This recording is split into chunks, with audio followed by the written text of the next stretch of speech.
We are back with today's checklist, and in the spirit of spring cleaning, we are going to clean out our medicine cabinet, folks. And to do that, we brought in the best NBC medical contributor, Dr. Natalie Azar. She's going to tell us what we absolutely should have and what to do with all those old bottles that have been there for years. Dr. Natalie, good to see you. Nice to see you. This is something that I don't think a lot of folks think about.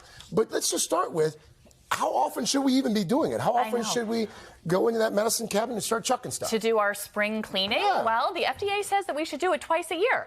So right before spring and summer, and then again in the fall and winter. I would think of it as like the end of your school year for your kids and the beginning of your school year for your kids. So really kind of twice a year, Craig. Okay, Mr. Hooker's standing. All right, let's get started. So Dr. Nat, where do we start? Even before we look at medicines, what are some of the things we need to start checking? To start getting rid of? We have our we do have our handy dandy little wastebasket here. Yes, we do.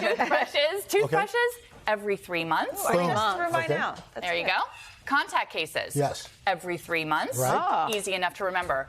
Razors after every 5 to 7 uses. Okay. Good. But not the ones that have a reusable head on it, right? Well, I think you have to replace the razor each time. that. It's all. Yeah. That was probably if that wasn't plastic. And then a loofah once a month. That's got to be a breeding ground. It is a breeding ground. All of these are. So now we're getting into medications. Okay. What about expiration dates? Expiration dates. That's what everybody wants to know. It depends on what the medicine is for. Think about it this way.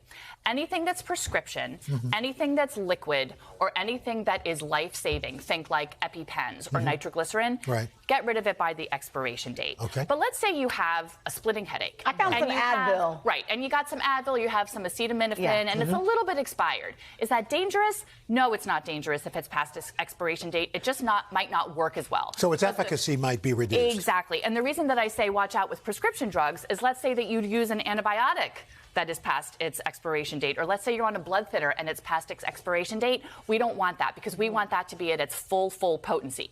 So in terms of getting rid of medication, this is really important. The safest and the recommendation is to do something called a drug take back. That means you can go to the DEA website, you plug in your zip code, and you find places, ask your pharmacy, where can you safely dispose of your medicine?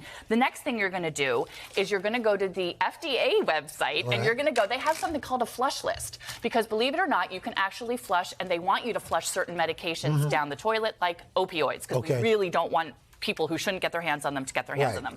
But let's say you've got this. This is a diabetes medication. It's expired. You're not taking it anymore. You're going to stick it in a baggie of something unappealing. Used coffee grounds, kitty litter, dog litter. You're going to seal it. You are going to throw it away. That's a good idea. Last but not least, I want to be very clear. Before you dispose of this, let's say in a recycler, you are going to use your Sharpie and get rid of your address, contact information. Yes. So are we talking about now things you should have? Yes. Things that we should have are still, I think some of them are in the medicine cabinet. So let's think of it this way. Pepsid? I always do, I like antacids. This is the easy way to think about it. The 4 A's. We have acetaminophen and aspirin. You want to hold that up for us? Excellent. We have, this is a group effort. I love it. So we have antacids, like your Pepsid and your Tums. We have aspirin. We have an antihistamine in there, probably some. You know what? One time, allergy stuff. Oh yeah, I was caught. Allergy stuff. Allergy stuff. I was caught without a working thermometer once. Yes. And that is a pain. And that's number 5. Boom. It doesn't start with an A, but we also want to have a working thermometer. Like the ones where, whether it's on the forehead or, there's some fancier ones. There are. So the American Academy of Pediatrics, they will recommend for kids either using like a rectal or under the arm or the ear. But definitely the ones that go into the ear are very, very accurate. And what should we be stocking up on? Make sure we have. So these are ancillary things. I always want everybody to have SPF, an SPF of 30 or more, reapply every 2 hours. Do you have to get rid of it if it's been a year old, like it's from last summer? So that's the same thing. Again, it's not dangerous to do that necessarily, but it may not be as strong. Exactly. And then eardrops to prevent swimmer's ear. I don't know if you have your guys have ever. My kids both have had swimmer. It can ruin a vacation like that. So this contains some alcohol. It dries out the ear. We also want to have some hydrocortisone for itchies and insect bites and things like that. Always good to have on hand. And tweezers too. And tweezers. I can't see with my own 2 eyes. Why do we love tweezers? Splinters and ticks. I'm thinking about our spring break. We needed all of these things. Exactly. Now you're all set for vacation, everybody. Sonoma. So much, Dr. Natalie. We love it. All right.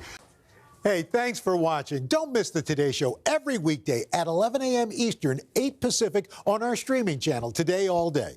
To watch, head to today.com/allday or click the link right here.